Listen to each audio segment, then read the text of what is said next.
Assalamualaikum warahmatullahi wabarakatuh. Waalaikumsalam. Waalaikumsalam warahmatullahi wabarakatuh. Alhamdulillahirabbil alamin wa bihi nasta'inu ala umuri dunya waddin wassalatu wassalamu ala asrofil anbiya'i wal mursalin wa ala alihi wa sahbihi ajma'in amma ba'du. Pertama-tama marilah kita panjatkan puji dan syukur kehadirat Allah Subhanahu wa taala yang mana telah memberikan rahmat dan karunia-Nya kepada kita semua sehingga kita dapat melaksanakan kegiatan pada hari ini yakni ngaji ekonomi syariah dengan tema prinsip bisnis dan urgensi etika bisnis Islam dalam keadaan sehat walafiat. Tak lupa sholawat serta salam marilah kita semoga tetap tercurah limpahkan kepada junjungan kita Nabi besar Muhammad Sallallahu Alaihi Wasallam. Kami ucapkan selamat datang dan terima kasih telah menyempatkan hadir pada ngakos kali ini kepada yang terhormat Ibu Ine Risnaningsih SEMSI selaku Direktur Prodi Ekonomi Syariah, yang terhormat Bapak Nur Jamil SHMHI yang sekaligus akan menjadi pemateri di ngakos pada hari ini, yang terhormat seluruh perwakilan dari Orma WKM Ikopin, yang terhormat seluruh peserta ngakos pada hari ini, serta yang terhormat seluruh panitia dan rekan-rekan mahasiswa ekonomi syariah. Izinkan saya memperkenalkan diri terlebih dahulu. Saya Tanisa Syaima selaku MC dan moderator pada diskusi ngakos kali ini. Adapun susunan acara pada hari ini, yang pertama pembukaan, yang kedua pembacaan ayat suci Al-Quran, yang ketiga pemaparan materi, yang keempat sesi tanya jawab, dan yang terakhir penutup. Untuk mempersingkat waktu, marilah kita buka acara ini dengan membaca basmalah bersama-sama. Bismillahirrahmanirrahim. Acara selanjutnya yaitu pembacaan ayat suci Al-Quran yang akan dilantunkan oleh Saudari Mega. Kepadanya kami persilahkan. Assalamualaikum warahmatullahi wabarakatuh. Waalaikumsalam warahmatullahi wabarakatuh. A'udzu billahi minasyaitonir rajim. Bismillahirrahmanirrahim. Walan tarda ankal yahudu walan nasara hatta tattabi'a millatahum. Qul inna hudallahi wal huda wala inittaba'ta ahwa'ahum ba'dalladzi ja'aka minal 'ilm ma laka minallahi min waliyyin wala nasir. Alladzina atainahumul kitaba yatlunahu haqqa tilawatih ulaika yu'minuna bihi wa man yakfur bihi fa ulaika humul khasirun. Shadaqallahul adzim. Artinya, Maha benar Allah dan orang-orang Yahudi dan Nasrani tidak akan rela kepadamu Muhammad sebelum engkau mengikuti agama mereka. Katakanlah, sesungguhnya petunjuk Allah itu petunjuk yang sebenarnya, dan jika engkau mengikuti keinginan mereka setelah ilmu kebenaran sampai kepadamu, tidak akan ada bagimu pelindung dan penolong dari Allah.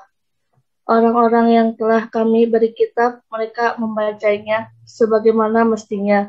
Mereka itulah yang beriman kepadanya. Dan barang siapa ingkar kepadanya, mereka itulah orang-orang yang rugi. Maha benar Allah dengan segala firman-Nya. Wassalamualaikum warahmatullahi wabarakatuh.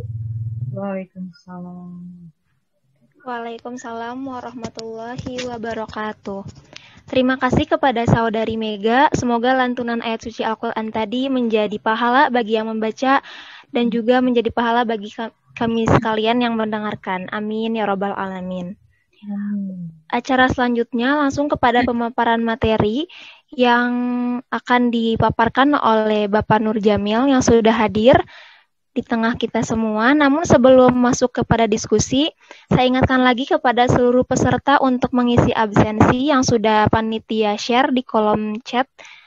Boleh mengisi absensi. Lalu saya akan membacakan tata tertib dalam ngakos kali ini. Untuk tata tertib pertama, untuk seluruh peserta agar menonaktifkan mikrofon selama pemaparan materi berlangsung. Lalu seluruh peserta wajib mengaktifkan videonya saat pemaparan materi berlangsung, dan apabila ada yang mengalami kendala, harap izin terlebih dahulu kepada panitia.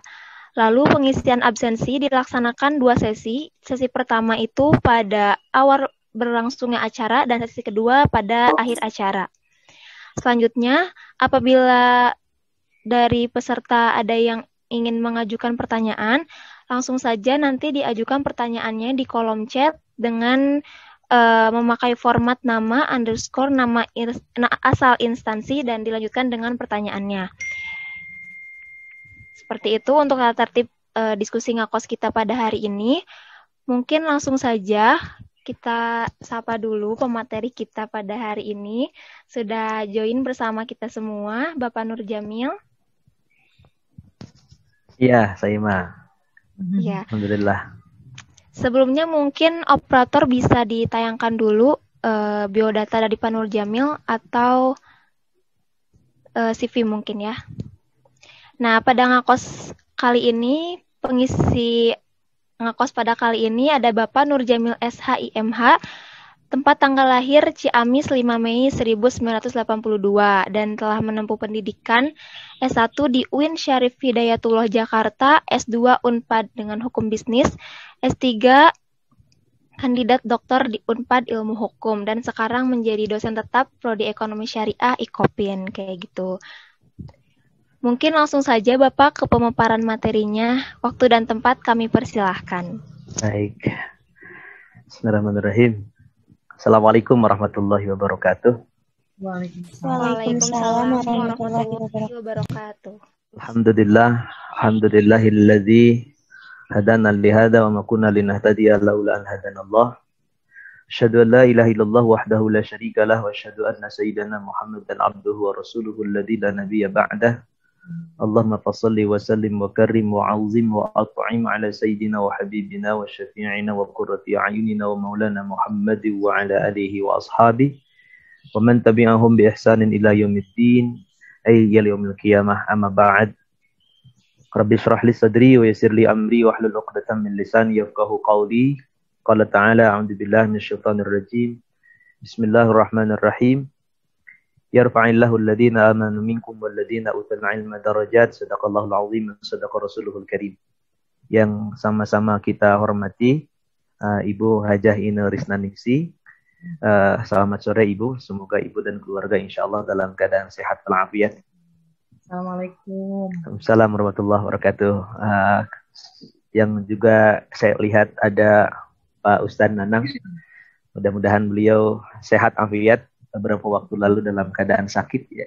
Kita doakan guru kita semua, mudah-mudahan beliau insyaallah dijaga dengan keafiatan oleh Allah Subhanahu wa taala, sehingga ilmu yang sama-sama kita pelajari, kita ambil dari beliau insyaallah dapat terus mengalir kepada kita dan kita merasakan manfaat dan keberkahannya.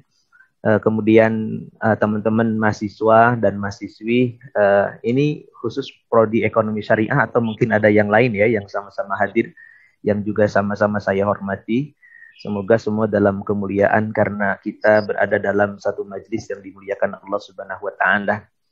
Terima kasih untuk waktu dan kesempatannya Saudari Saima dan panitia ngakos di sore hari ini. Pertama-tama kita persembahkan syukur, puja dan puji kita kehadirat Allah Rabbul Ghafur. Alhamdulillah sore hari ini kita dikumpul muwajahkan insyaallah dalam keadaan sehat walafiat. Dan semoga perkumpulan atau pertemuan kita di media virtual ini insya Allah menjadi perkumpulan orang-orang yang dirahmati dan diberkahi Allah Subhanahu wa taala.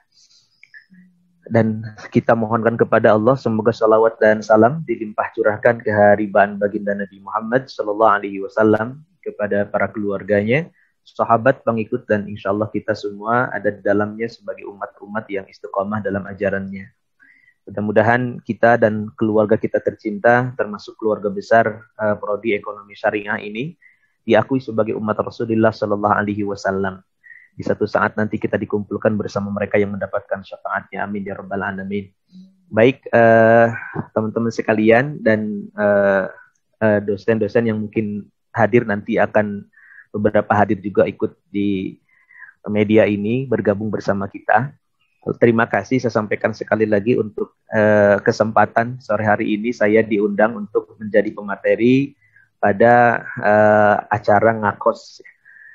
Mohon maaf secara pribadi saya ingin bermohon maaf kepada Bapak Ibu, kepada teman-teman baru bisa ikut hadir di acara ini, di pertemuan ini. Ya padahal sudah beberapa kali karena memang waktunya kadang-kadang tidak sinkron dengan agenda yang sudah saya miliki. Sehingga mohon maaf sekali baru bisa hadir, bukan karena diundang jadi pemateri baru hadir begitu ya. Tapi justru karena memang ada kesempatan-kesempatan yang tidak bisa ditinggalkan. Baik, yang kedua, materi yang ingin disampaikan atau dimintakan oleh panitia kepada saya adalah tentang prinsip syariah ya dan urgensi etika bisnis di dalam konsep Islam. Tadinya materi yang disodorkan kepada saya, kalau saya tidak salah catat itu adalah tentang strategi bisnis digital atau apa gitu. Saya bilang jangan kepada saya karena saya bukan ahlinya. Saya malah tawarkan itu kepada Pak Reza kalau nggak salah.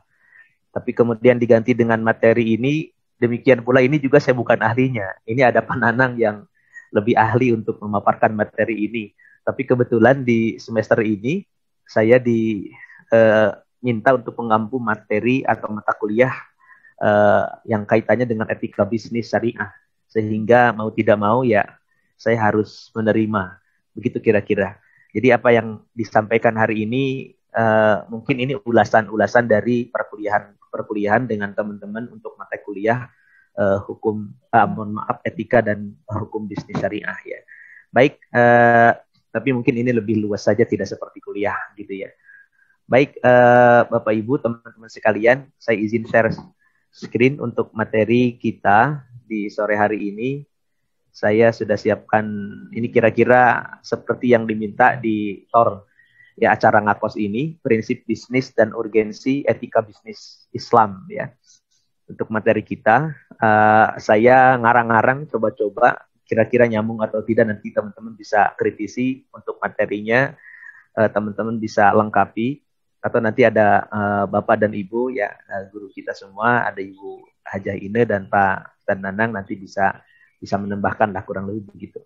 Baik, apa yang disampaikan untuk sore hari ini? Yang pertama, saya ingin mulai dari satu prinsip. Ini prinsip ya, prinsip yang mendasari semua. Dalam Al-Quran surah Al-Baqarah 208, Allah Subhanahu Wa Taala berfirman, Ya ayyuhalladzina amanu dukhulu fis-silmi kafah wa la tattabi'u khutuwati syaitan innahu lakum aduwwum mubin. Ya, jadi ada konsep yang disebut dengan prinsip, mohon maaf bukan konsep, tapi prinsip Islam secara totalitas. Ya, beragama itu tidak setengah-setengah. Ya, kita diajarkan oleh Allah dalam Al-Quran untuk memeluk, mempercayai, mengimani, dan kemudian melaksanakan ajaran Islam itu tidak sebagian-sebagian, tetapi konsepnya adalah kafah. Apa yang dimaksud dengan kafah? Kafah itu adalah totalitas. Artinya, kalau saya bahasakan begini, kalau kita dalam satu wujud tubuh, maka Islam itu dari ujung rambut sampai ujung kaki. Ya, serupa Ustadz Nanang di dalam bahasa Sunda, luhur sausap rambut, dihamdap sahibas sapatu atau sahibas dampal. Jadi seluruh tubuh ini harus Islam. Tidak bisa Islam sebagian. Ya, kalau itu dikonsepkan dalam bentuk yang lebih real, misal dalam kehidupan kita, maka Islam tidak boleh hanya sekadar ekonominya saja, tetapi politiknya juga sosial budayanya, ya bahkan seluruh kaitan dalam kehidupan kita harus dirujuk kepada aturan Islam. Dan Islam sudah menyajikan atau menyediakannya. Ya, sumulitas kesumulan Islam dalam menawarkan dirinya sebagai sebuah ajaran agama yang Allah nyatakan dalam Al-Quran, inna dina indallahi Islam, tidak ada agama yang diridhoi oleh Allah dalam agama ini kecuali ajaran Islam, dan yang lain tidak diridhoi Allah Subhanahu wa taala. Maka itu berikut dengan kesumulan atau keseluruhan kekafahan Islam. Bicara apa saja Islam siap untuk menawarkan solusinya. Apapun yang kita mintakan, Islam ada, selalu ada di sana. Itu yang harus selalu kita pegang. Nah, jadi ketika kita bicara ekonomi sekarang, maka kalaulah kemudian saya pernah mengatakan di kelas teman-teman, pertama kali ketemu dengan mahasiswa baru biasanya, bersyukur kepada teman-teman selamat sudah ada di jalur yang benar. Ya, kenapa saya bilang jalur yang benar, Shiratal Mustaqim? Karena kalau jalur ekonomi saja, saya belum mengatakan itu benar 100%. Kenapa? Karena berekonomi sekarang penguasa ekonomi bukan kita kok. Yang sekarang tadi bacakan tuh ayatnya. Walan tardo angkal Yahudi walan Nasara hatta tatabi'a millatahum. Sekali-kali tidak akan ridho, pakai lan. Selama-lamanya tidak akan pernah suka, tidak ridho, tidak tinggal diam terhadap kalian. Siapa? Al-Yahud, walan Nasara, dan berikutnya juga orang-orang Nasrani yang sekarang mereka menjadi penguasa. Ya, di alam ini, di mana fase kita fase kelima, keempat kata Nabi akan datang fase kelima. Kita fase keempat ini Islam diobok-obok, Islam menjadi penonton, Islam menjadi target saja. Kita menjadi pasar. Sementara pemainnya adalah mereka, orang-orang Yahudi dan Nasrani. Nah, itu kenapa? Ya, karena kalau kita bicara hanya ekonomi saja, pelaku ekonomi yang lebih besar bukan kita sekarang. Penguasanya pun bukan kita. Tapi kalau kita bicara ekonomi dan syariah, maka itu baru jalur yang benar yang diajarkan Allah dalam Al-Quran. Nah, kira-kira itu prinsip yang pertama. Mari kita kuatkan lagi prinsip kita. Mohon maaf teman-teman sekalian, termasuk juga kepada Ibu dan Pak Ustadz Danang. Ya, Bu Ine, saya pernah berdiskusi dengan salah satu dosen di IKOPIN ya.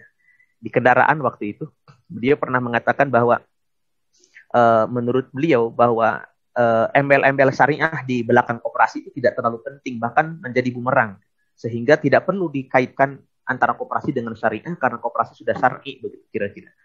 Saya pernah kemudian memberikan sebuah tanggapan. Menurut saya satu, kalaulah koperasi itu dikaitkan dengan syariah, itu adalah agenda besar kita, itu adalah amanah kita.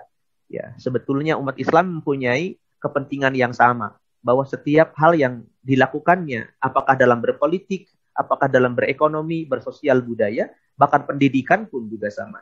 Itu mesti harus selalu ada kaitannya dengan syariah. Karena tanpa syariah itu, maka kita tidak akan pernah menemukan kebahagiaan.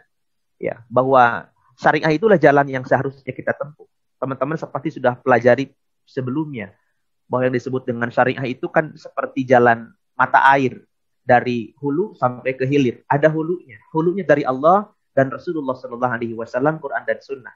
Terus mata rantainya berurutan dari sahabat tabiin, para atba'ut tabiin, para ulama sampai kepada kita. Dan itu ajarannya bersanan. Ada aturan mainnya yang tidak bisa diganggu-gugat, tidak bisa diubah-ubah. Ya, jadi syariah itu adalah sebuah amanah, itu delegasi yang diberikan kepada kita, sebuah legacy, tanggung jawab besar untuk kita untuk mempromosikan syariah.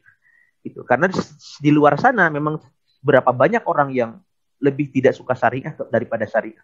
Itu yang pertama, sehingga saya sampaikan kepada beliau waktu itu, satu itu merupakan PR bagi kami orang-orang di ekonomi syariah untuk mempromosikannya sebagai sebuah lanah dakwah kita semua. Ya, mari kita promosikan, sampaikan bahwa syariah inilah jalan yang bukan hanya baik tapi juga benar. Kalau bicara ekonomi, oikos nomos, bagaimana kita mendapatkan kesejahteraan dengan konsep ekonomi itu, bukan hanya sejahtera yang dicari dalam konsep ekonomi syariah, tetapi bahkan lebih jauh, kita sejahtera lagi bahagia. Ya, bukan hanya sejahtera lagi bahagia, tapi selamat dunia, selamat akhirat. Itu yang kira-kira selalu saya jadikan sebagai kendaraan bagi saya untuk mempromosikan ekonomi syariah. Ya, kalau ekonomi saja bahagia, berapa banyak mereka yang mempunyai dunia, memiliki di tangan-tangannya, tapi tidak mendapatkan kebahagiaan. Dan kita yakini bahwa kebahagiaan itu hanya dalam agama ini, yaitu syariah Islam. Baik, yang kedua, kalaulah kemudian itu jadi bumerang karena Islam, kafah, yang digadang-gadang menjadi kebahagiaan, Quran menjamin itu bagi kita. Tetapi kemudian ada orang yang tidak sepakat karena dengan embel-embel syariah di belakang, dalam konsep koperasi kah, dalam konsep bisnis kah, atau dalam apapun itu.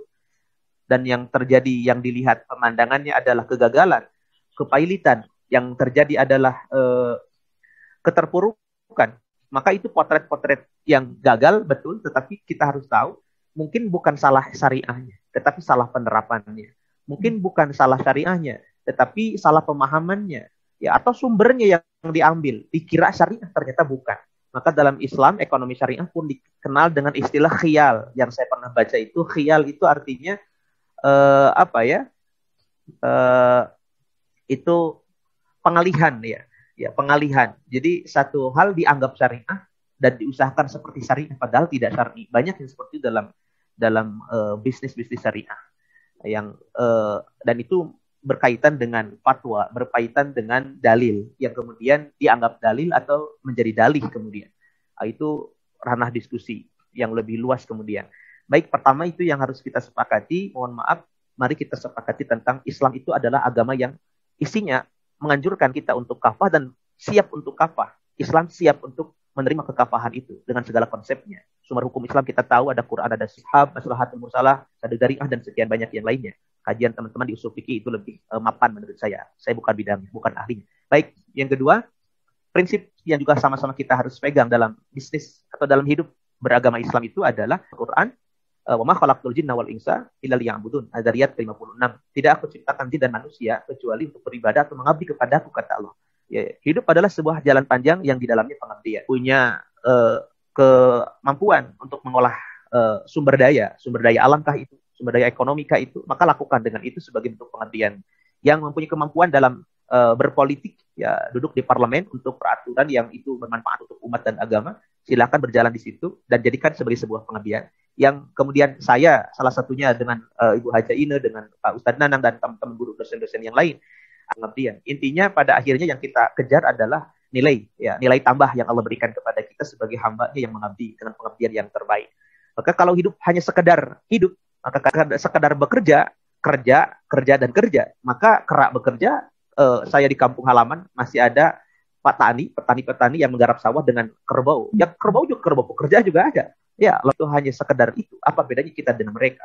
Atau apalagi kalau kita bicara tentang pemuasan kebutuhan dalam kehidupan. Kalau yang dikejar adalah puasnya saja, ya tanpa melihat halal haram, tanpa melihat nilai kebaikan yang Allah janjikan, ya maka apa bedanya kita dengan binatang? Maka di Quran disebutkan ulaika kal an'am, kalau hidup demikian, maka mereka itu seperti binatang ternak yang urusannya apa? Hanya urus gitu saja. Kita tidak begitu. Dalam Islam prinsip hidup yang paripurna adalah hidup adalah sebuah pengabdian atau ibadah di mana pasti akan merasakan kelelahan dan kelelahan ini akan berakhir. Saya punya satu kaki saya adalah pasti lelah dan melelahkan hidup ini. Kapan berakhir kelelahan ini? Ketika kaki ini betul-betul sudah menginjak di tanahnya surga Allah Subhanahu wa taala. Dan itu kata seorang ulama kalau nggak salah Imam Malik gitu. Kita akan selalu merasakan kelelahan dalam sebuah pengabdian dan pengabdian kita adalah ibadah yang berbuah pahala. Termasuk berekonomi. Ini pengabdian. Teman-teman masuk ke ekonomi syariah ini jangan hanya sekedar memilih prodi untuk kemudian mendapatkan pekerjaan. Kalau hanya sekedar jadi pekerja, saya bilang ini, kata Buya Hamka, apa bedanya teman-teman dengan kera, dengan babi, dengan binatang ternak yang bekerja?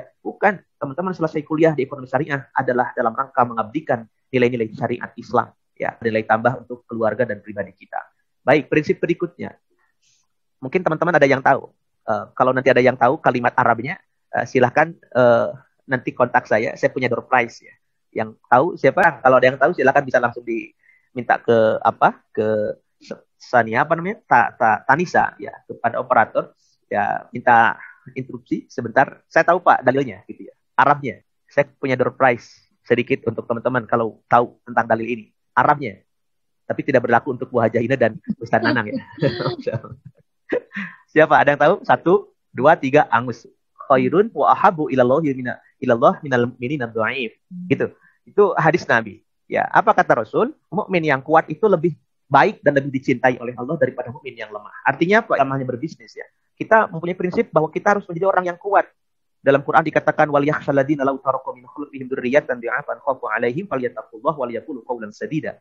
Maka hendaklah kalian takut meninggalkan keturunan yang lemah. Dan kita tidak mau. Maka teman-teman masuk ke ekonomi syariah itu untuk memperkuat ya kapasitas dan kualitas kita. Di mana yang kita perkuat? Kalau kita masuk ke kampus tentu saja bukan bicara tentang fisik, prodi, pendidikan olahraga begitu. Kita kan bukan di sana. Yang kita perkuat apa? Kita perkuat adalah ilmu. Ilmu apa? Lebih spesifik lagi ilmu ekonomi. Ekonomi apa? Ekonomi syariah. Yang di dalamnya kita masukkan juga muat sekali saya lebih mengutamakan syariahnya daripada koperasinya.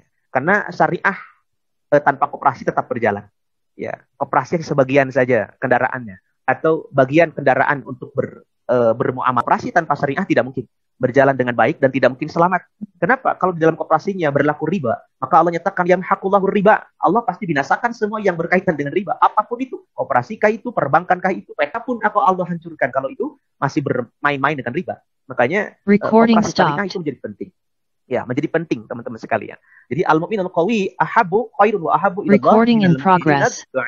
Ya, dan dua-duanya ada ya, kuat dan dicintai Allah itu luar biasa. Ya, itu dicintai oleh Allah Subhanahu wa taala. Maka kita berharap prinsip ini juga kita pegang bersama-sama. Kuatkan iman, kuatkan ilmunya. Nanti tambahkan adabnya. Baik, maka ini boleh ada yang interupsi, sampaikan satu hadis dari riwayat Ahmad, Tabrani dan Daruqutni ini. Ada yang tahu? 1, 2, 3. Wah, udah angus lagi. Banyak yang angus digosok. Lina, sebaik-baik manusia di antara kalian itu adalah yang paling bermanfaat. Berarti lagi dan lagi, prinsip kita dalam kehidupan ini tidak mungkin tidak.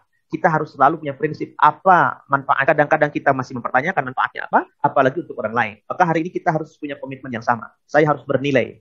Pagi tadi saya jauh-jauh untuk melakukan sebuah perjalanan, jadi mohon maaf saya sebetulnya ini dalam kelelahan ya, tapi untuk satu hal yang saya ditugaskan atau diberikan amanah untuk menyelesaikan urusan yang itu berkaitan dengan halal dan haram. Luar biasa, melelahkan memang dan jauh jarak yang saya harus tempuh dari pagi berangkat. Saya merasakan inilah manfaat. Ya, harus menjadi sebuah nilai manfaat. Kemarin saya juga diminta untuk hadir di satu tempat di mana satu keluarga kebingungan.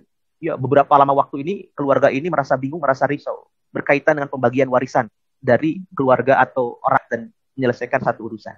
Itu yang harus kita selalu pikirkan. Ya, teman-teman juga sama, Bapak Ibu juga sama pasti. Kita mempunyai prinsip yang berikut dalam hidup ini harus menjadi manfaat. Ya, bahkan Rasulullah menyatakan ahabul a'mal, ya.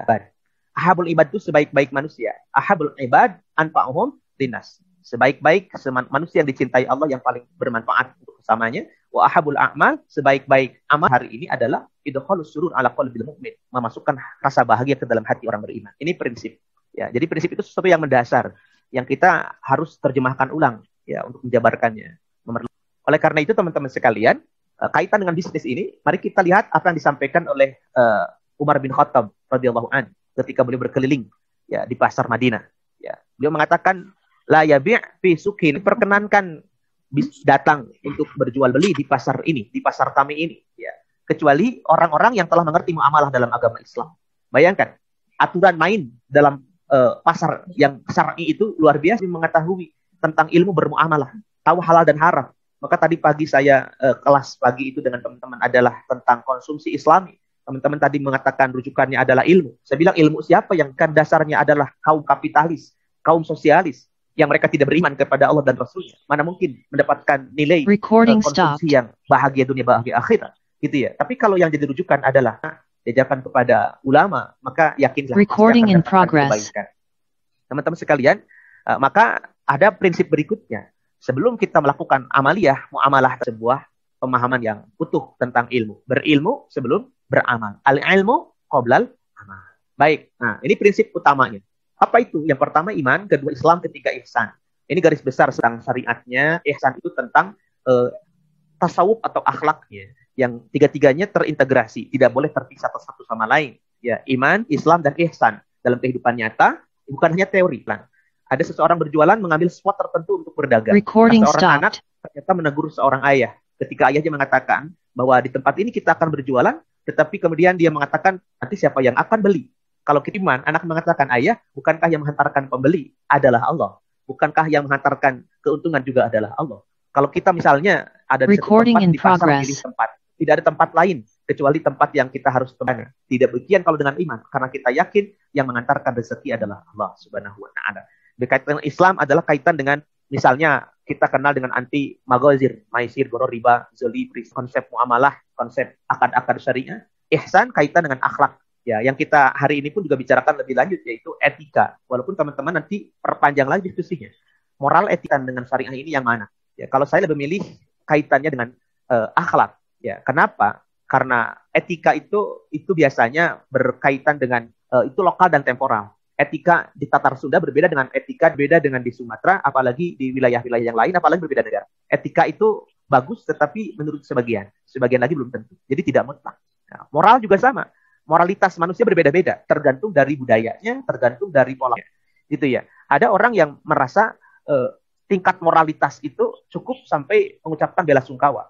Tetapi ada yang mengatakan tingkat moralitas itu harus sampai terjun langsung untuk memberikan lemah tingkat moralitasnya. Ketika mengatakan, mohon maaf sedikit politis, tapi saya agak gatal.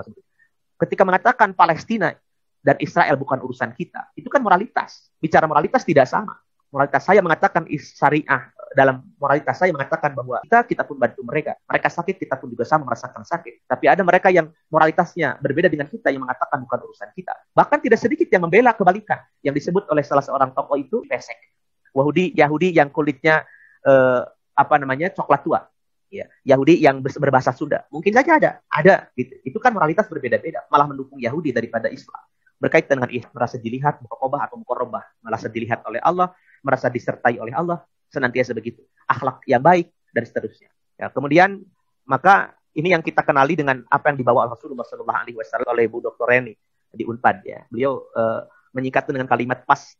Ya, yaitu patonah, amanah, sidik, dan tablik. Awalnya sih sidik, amanah, tablik, dan patonah. Tapi sama sajalah. Intinya dalam bisnis pinter tadi tidak boleh seseorang masuk berbisnis kecuali punya ilmunya. Yang kedua punya sifat amanah. Ya, dalam Islam ini amanah itu sangat mahal harganya. Bahkan pernah saya ceritakan mungkin membawa satu orang yang itu dalam keadaan kusut tubuhnya, ternyata dilaporkan kepada Khalifah Amirul Mukminin Umar bin Khattab, ternyata dia pembunuh. Pembunuh siapa? Pembunuh ayah mereka berdua. Ya, dilaporkan untuk dikisos, tapi singkat cerita menunaikan amanah. Dan ternyata diberikanlah kepada kepercayaan oleh sahabat yang lain, kalau nggak salah adalah Salman Al-Farisi yang menjadi penanggungnya. 3 hari kemudian datang lagi, ternyata kisos tidak terjadi. Kenapa? Karena kemudian ya, dengan dalih bahwa inilah kasih sayang orang yang saling memaafkan. Ketika ditanya sahabat yang menanggungnya, yaitu sahabat Salman Al-Farisi, yang mengatakan saya melakukan ini karena saya percaya. Maka orang tadi, kenapa kamu kembali lagi? Padahal kamu kalau balik lagi akan dilakukan kisos. Boleh saja kamu kabur untuk tidak kembali. Maka laki-laki yang membunuh dan kembali lagi setelah 3 hari mengatakan ini adalah sebuah amanah. Dan saya ingin orang-orang di luar sana percaya. Prinsip untuk memegang kepercayaan. Sidik adalah kejujuran, tablik menyampaikan. Ini harus selalu kita pegang teguh sebagai etika di dalam bisnis Islam. Ini saya pikir tidak usah dijabarkan lebih lanjut. Ya, ada yang disebut dengan maisir goror, itu kita katakan sebagai anti maghazib. Ya, syar'i itu kalau lepas dari ini semua. Selamat dari maisir goror zalim dan riba, baru dikatakan syar'i dalam berbisnis. Dalam mudah untuk kita gapai kecuali ada prosesnya. Maka Rasul melakukan tahapan-tahapan pendidikan, prinsip-prinsip pendidikan penanaman prinsip dalam Islam. Yang pertama, tidak boleh salah arah, tidak boleh salah urutan. 11 tahun lamanya sahabat ditanamkan iman. Baru kemudian Quran, baru kemudian adab, baru kemudian ilmu. Jadi ilmu ekonomi syariah yang teman-teman pelajari itu di level yang keempat. Tetapi yang pertama kali harus teman-teman dan kita semua kuasai adalah imannya dulu. Ya, baru kemudian ladina atainahumul kitab yatlunahu haqqa tilawatih. Orang-orang diberikan kepada mereka kitab, membaca kitab-kitab mereka dengan cara yang benar, bukan hanya dibaca tapi dipahami dan dijadikan sebagai pedoman. Imam Malik mempunyai murid, dia mengatakan aku belajar kepada Imam Malik 20 tahun, tetapi 18 tahun aku diajarkan adab. Maka 2 tahunnya, sisanya aku diajarkan tentang ilmu. Bukan tidak penting, selalu lebih tinggi daripada ilmu. Itu yang harus kita tanamkan juga. Kalau secara konkret, saya ingat ke A'agim ya, 5S yang mengagumkan dalam praktiknya, berbisnis seperti apa. Maka Rasulullah menawarkan satu hadis kepada kita, nyumu kepada saudaramu adalah sedekah. Maka teman-teman, tahukah kita tentang hadis Nabi Muhammad SAW yang mengatakan man kana yu'minu billahi wal yawmil akhir falyukrim dhaifah. Kalau pembeli dalam bisnis Islam itu disebut sebagai raja, Islam pun juga sama. Kita ibaratkan mereka sebagai tamu. Bahkan ukuran baik atau tidaknya sebagai seorang penjual ya, ketika kita berjual beli. Maka bagaimana kita memperlakukan pembeli-pembeli kita? Karena Quran Rasul mengatakan mampu memuliakan tamu-tamu kita. Ya, Oke, baik. Ini 2 terakhir kalau nggak salah. Maka ketika kita bicara tentang iman, tentang Islam, tentang ihsan, ya bisnis prinsip atas dasarkan etika Islamiyah atau akhlak Islamiyah, akhlakul karimah, maka salah satunya adalah keyakinan tentang rezeki tidak akan pernah tertukar. Satu saat teman-teman sekalian, sahabat-sahabat kan Nabi membuka pasar, yang pasar itu sudah dikuasai oleh orang-orang Yahudi, ya kalau nggak salah Bani Nadir, Bani Quraidah, gitu ya. Di sana sudah ada penguasanya sebagaimana sekarang. Tapi kemudian mereka menjadi minoritas ketika Islam datang. Muhajirin yang itu datang ke pasar untuk melakukan proses bisnis di sana, mereka mengeluh kepada Nabi, ya Rasul, kami sudah melakukan apa yang kau perintahkan. Apa itu kata Nabi? Kami sudah jujur. Kami kata tidak ada yang salah dengan itu, tetapi ternyata pembeli-pembeli itu tidak kunjung berpihak kepada kami. Mereka sudah punya langganan khusus, ya, yang mungkin dirasa lebih murah, yang mungkin dirasa lebih baik, dan seterusnya. Yang jelas tidak ada langganan yang terpikat dengan kami ketika kami menerapkan, kami timbangkan sekilo, dan kami sampaikan sekilo dengan harga sekilo, dengan kualitas yang memang betul-betul sejujur-jujurnya kami sampaikan. Tapi tidaklah juga ini membuat orang-orang atau pembeli itu beralih kepada kami. Harusnya apa ya Rasulullah? Bukankah sekilo timbangan itu kami sampaikan sekilo dan kami timbang sekilo itu sudah benar? Betul, tetapi belum selesai. Maka Rasul menganjurkan kepada para sahabat, kalau kamu mau, timbangkan, sampaikan sekilo, timbang dalam pasar-pasar Islam, teman-teman.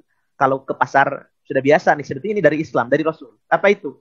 Kita beli jeruk atau kita beli bawang. Saya sering belanja teman istri ke pasar. Kata tukang sayur atau tukang buah hiper, sekilo itu ada 16 biji. Ya tukar, ada yang kecil, ada yang besar, sampai kemudian sekilo lebih beberapa ons atau 1 ons atau setengah ons saja. Itu yang setengah ons itu sedekah.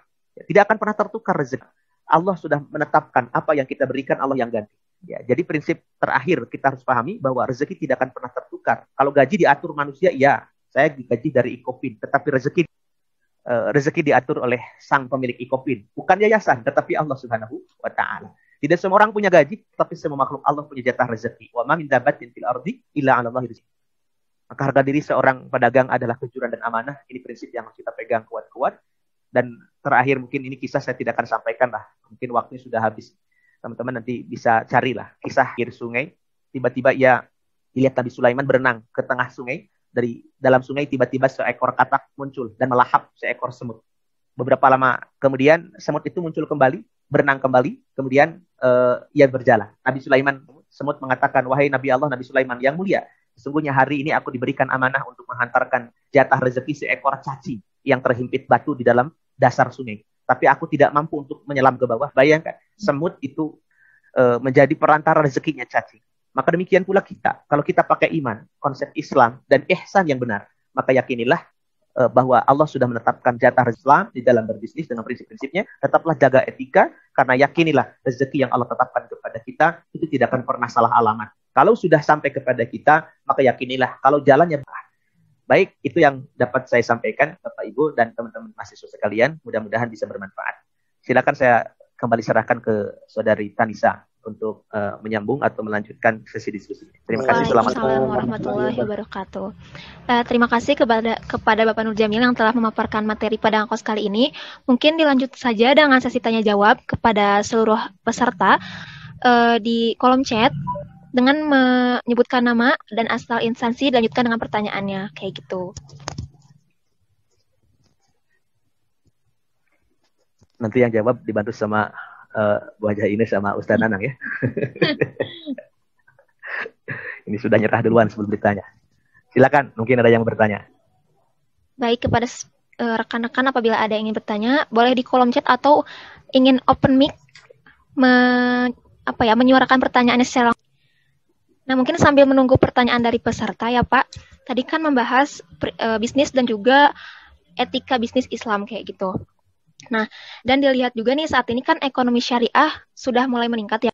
Dengan banyaknya lembaga-lembaga yang sudah berdiri gitu, juga dalam bisnisnya juga sekarang udah banyak gitu yang menyertakan syariahnya itu.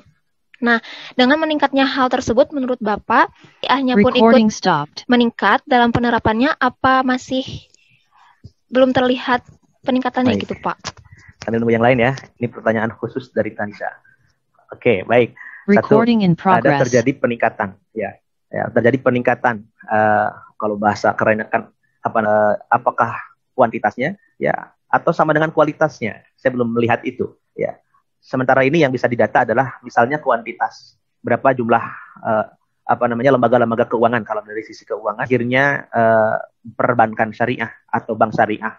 Ya, dulu ada yang disebut dengan bank muamalat, tetapi nasibnya saya tidak tahu. Sekarang apa kabar bank muamalat? Padahal itu bank pertama yang murni syariah karena tuntutan ya peraturan perundang-undangan, bukan hanya tuntutan kebutuhan ekonomi masyarakat, tetapi lebih banyak kepada tuntutan peraturan. Yang lebih murni itu adalah dulu muamalat sebagai pionirnya yang digawangi oleh bahkan pemerintah saja. Itu mencanangkan 2024 kalau tidak salah Indonesia menjadi raksasa ekonomi dunia. Ya, itu sudah kita pahami. Ya, bahkan dana-dana sosial, ya ekonomi sosial itu pemasuk pemerintah yang meliriknya. Ya, bagaimana dana zakat dengan potensi yang begitu besar itu juga dibidik oleh pemerintah untuk mendukung program pembangunan, termasuk dana wakaf yang terakhir, sehingga ada sekarang konsep kampus misalnya, ya, yang sekarang juga sedang pemerintah galakkan, bagaimana kita pemerintah ini mengajak seluruh komponen umat Islam untuk membantu program pembangunan pemerintah melalui dana-dana sosial itu, termasuk lembaga-lembaga Tanisa itu saya tidak bisa jawab langsung karena harus dilakukan sebuah penelitian mendalam Tanisa. Ya, apakah beriring dengan kualitas atau tidak? Saya tidak bisa mengatakan itu. Tapi yang jelas beberapa waktu lalu saya Kementerian Keuangan di Unpad, ya, saya kebetulan waktu itu ada kawan, ya, dari FEB Unpad, mungkin Ibu juga tahu kenal dengan Pak Supian, ya. Itu Pak Dr. Supian, hearing, ya, sesi diseminasi dari penelitiannya Kementerian Keuangan tentang wakaf di Indonesia. Ternyata hasilnya apa? Bahwa tingkat inklusi, tingkat literasi masyarakat Indonesia, aksial wabil khusus lagi wakaf itu begitu rendah. Bayangkan, ya, tingkat literasi dan inklusi masyarakat Indonesia, khususnya kaum muslimin di Indonesia, terhadap ekonomi syariah itu begitu rendah. Ya, sangat rendah untuk konvensional. Saya sih mengatakan wajar saja, ya, kalau itu terjadi. Ya, apakah 98 itu tidak cukup sampai hari ini? Ya, saya tidak tahu. Waktu itu tergantung efektivitas penggunaannya. Sekedar cangkangnya saja yang dikejar, ya tidak akan pernah sampai kepada tingkat yang diharapkan itu. Maka kualitas yang ditanyakan oleh saudari Tanisa, saya pikir ini jadi bahan judul, ya, penelitian utama, ya, bagaimana untuk mengejar pengetahuan data-data kita untuk mencari tahu tentang apakah tingkat penerapan etika bisnis pun juga sama diterapkan baiknya dengan bertambah jumlahnya lembaga keuangan syariah. Saya punya buku, ada 4 atau 5, bagaimana penerapan konsep bisnis syariah dan etika Islam di sebuah lembaga, yaitu PT Telkom Tbk. Ada 5 buku hasilnya. Yang itu ternyata teman-teman sekalian, tapi berganti direktur karena sekarang direksinya komponen utamanya adalah non-muslim, yang ketika itu waktu itu masih muslim. Maka ini luar biasa. Ternyata mereka katakan triple double digit peningkatan dari utamanya karena penerapan konsep bisnis syariah. Ya, konsep etika syariah. Ada datanya luar biasa. Ya, triple double digit maksudnya apa? Yang pertama, pencapaian bisnisnya secara finansial, ke iklim usahanya, iklim pekerjaannya. Jadi pekerja dengan pekerja yang lain itu seperti keluarga, itu dibangun di dalam Islam. Ya, yang berikutnya profesionalitas dari setiap karyawan itu dengan betul tentang prinsip dan etika bisnis syariah di sebuah perusahaan. Secara umum di Indonesia saya tidak punya datanya, Pak Nisa. Ya, harus dilakukan penelitian sekali lagi. Itu mungkin sebagai jawaban. Ya, baik Bapak, terima kasih atas pemaparan jawabannya gitu. Dan selanjutnya ada penanya dari Muhammad Rafi A. Ikopin. Pertanyaannya menyangkut ekonomi nih. Kan Bank Syariah di Indonesia kan digabung menjadi Bank Syariah siapa? Oke, jadi yang jawab harusnya Bu Hajah Inu, ya. Ya, karena saya bukan ahli ekonomi gitu, ya. Nah, baik, saya nanti minta Ibu secara khusus untuk di ekonomi. Background pendidikan saya adalah sarjana hukum. Nah, tetapi saya ingin sedikit berkomentar. Ya, jadi adanya merger 3 bank, ya, BUMN yang berbasis syariah, itu BRI Syariah, itu tentu saja berdasar kepada banyak pertimbangan. Ya, kalau saya ingin mengatakan ada saja nanti kemudian perbedaan pendapat antara pro dan kontra, setuju dan tidak setuju dengan proses itu, ya sudah melakukan sebuah perbuatan hukum. Dan ingat-ingat kata-kata saya, perbuatan hukum itu artinya sebuah perbuatan yang konsekuensinya diatur oleh hukum. Implikasinya pun demikian itu akan erat berkaitan dengan hukum. Karena merger yang dilakukan oleh badan hukum, ya, badan usaha dalam ini bank. Nah, teman-teman sekalian, secara hukum yang jelas itu sudah berubah. Ya, apakah sisi manajerialnya, kepengurusan di perusahaannya, struktur modalnya, ya, itu pun pasti akan mengalami perubahan. Ya, tetapi secara ekonomi yang diharapkan, yang saya tahu adalah ketika 3 bank itu kemudian bersatu, maka saham yang dimiliki satu itu diharapkan itu akan menjadi satu pemantik, ya, untuk tingkat investasi dan seterusnya. Ya, dengan saham yang diyakini akan memberikan tingkat kepercayaan lebih dari masyarakat internasional, terutama para investor, itu diharapkan akan memberikan satu dorongan kuat bagi bank syariah sebagai motornya dengan kapasitas yang ditambah. Ya, dengan bertiga, maka akan menjadi motor yang lebih cepat untuk mempercepat pembangunan ekonomi syariah di Indonesia. Apakah itu mempercepat atau tidak? Saya tidak punya data. Sekali lagi bukan wilayah keilmuan saya. Maka saya akan mintakan itu ke nanti, mohon dibantu. Dan mungkin udah Ustadz Nanang karena beliau juga pakar di ekonomi syariah. Tapi saya hanya menyampaikan prinsipnya. Datanya apakah membuat ekonomi syariah di Indonesia itu lebih 3 bulan ini? Itu saya belum punya data, belum punya penelitiannya. Silakan nanti dibantu sama Ibu atau Bapak. Ya, itu untuk penanya ya. Mungkin Ibu ada tambahan, Bu? Ada data ya? Atau Pak Ustadz Nanang mungkin ada datanya, silahkan saja. Wan saya harapannya adalah agar kemudian ketika modal yang dimiliki oleh bank syariah ini menjadi besar dengan disatukannya itu 3 bank, maka harapannya ini menjadi percepatan bisnis syariah di Indonesia. Ya, bagaimana Saudara Raffi tadi sebagai penanya, jawabannya sudah dapat dipahami gitu mungkin ya?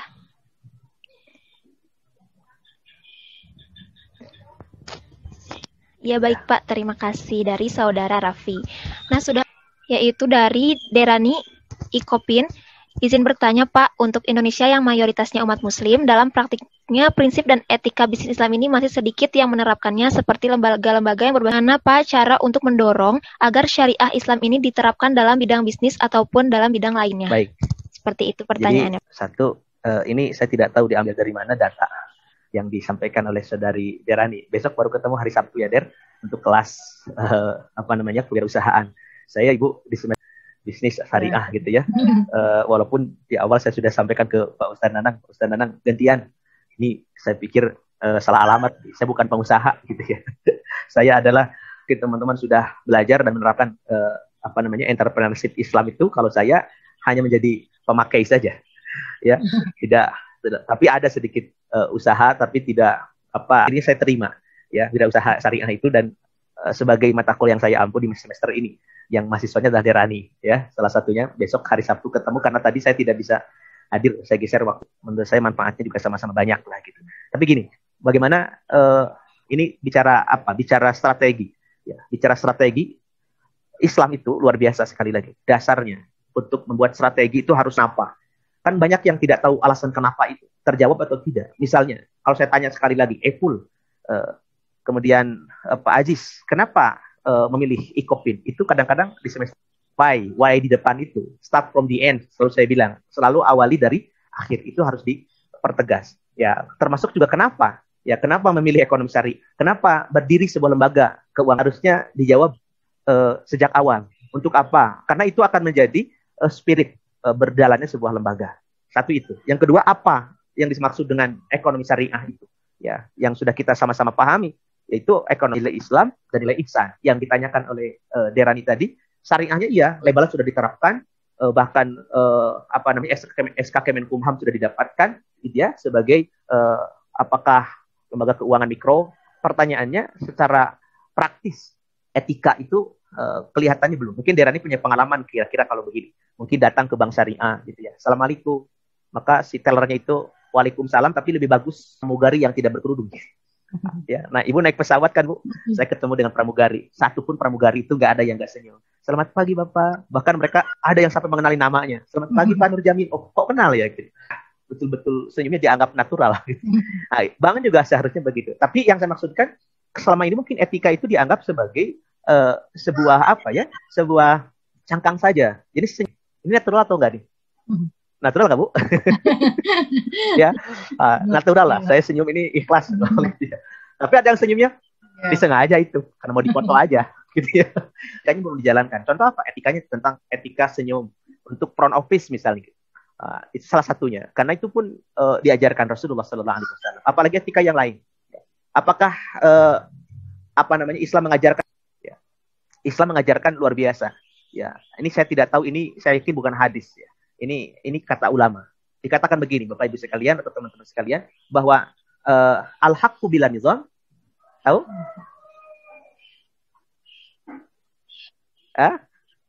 Al-haqqu bila nizam yaglibuhul batil, bagi para santri yang mondok ini. Al-haqqu bila nizam yaglibuhul batil bin nizam.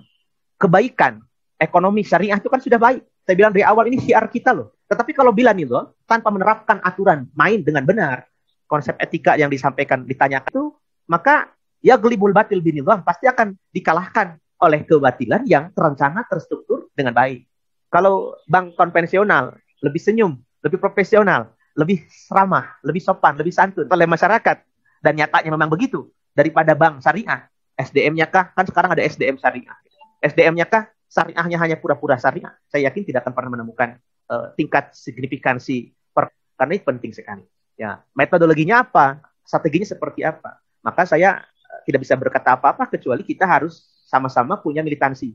Ini Bu, saya ingin teman-teman di ekonomi syariah, saya tadi teman-teman mahasiswa semua, dan ini pertama kali bagi saya hadir bersama semua teman-teman mahasiswa di ekonomi syariah. Dan saya berharap ini tidak hanya rutinitas ngakos gitu ya, tetapi bangun militansi. Kita bangun militansi bahwa kita ini adalah Subhanahu wa Ta'ala untuk berperang. Kalau di Palestina itu dengan intifadah melawan tank, ya senjata berat, melawan rudal, kita melawan ekonominya mereka. Tetapi mungkinkah kita bisa melawan mereka? Tidak, saya kira foto ini patung. Saya lihat fotonya di di Spanyol ya, di Madrid. Yang di atas sedang berdiri adalah pemeluk agama Yahudi, sedang berdiri. Yang sedang ditumpanginya adalah pemeluk agama Nasrani. Yang diinjaknya pemeluk agama sekarang. Ini menyakitkan hati kita. Tetapi ada pertanyaan dari seorang pengunjung di museum itu.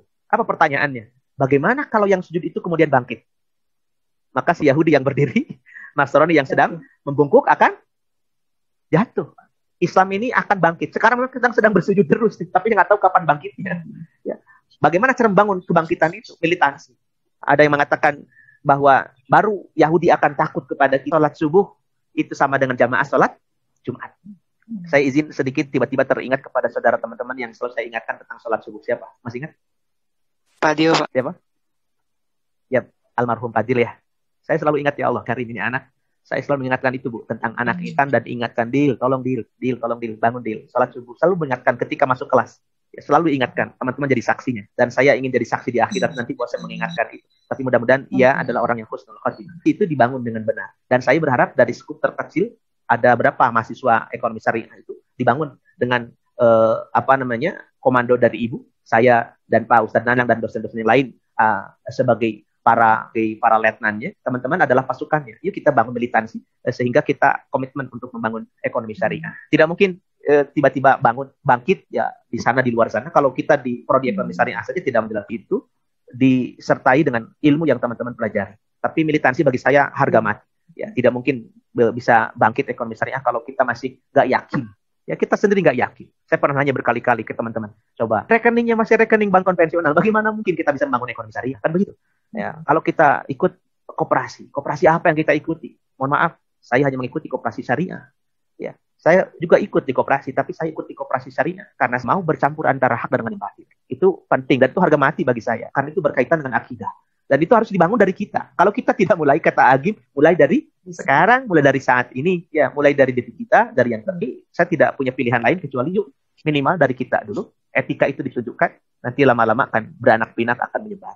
Biarkanlah teman-teman yang di ekonomi konvensional, ya di manajemen kah atau di akuntansi kah, melihat kecerdasan, saya yakin bisa teman-teman pertimbangkan, bisa diadu bahasanya begitu. Ya, tapi etika itu tidak bisa. Teman-teman harus bangun.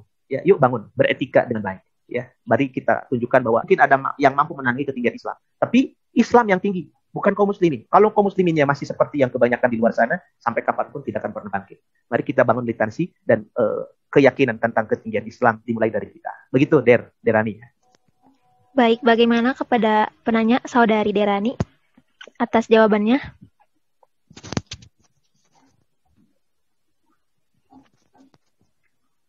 Cukup. Alhamdulillah, terima kasih Pak atas jawabannya. Sesi tanya jawab ini dicukupkan saja.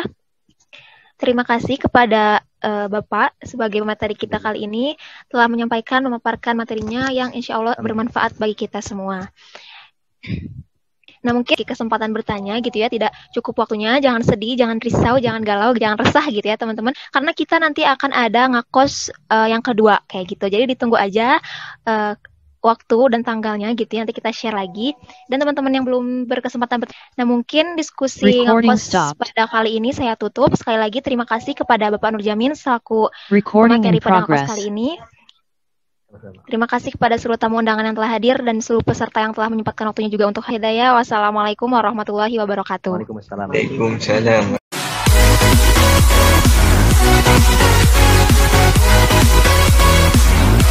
Pak.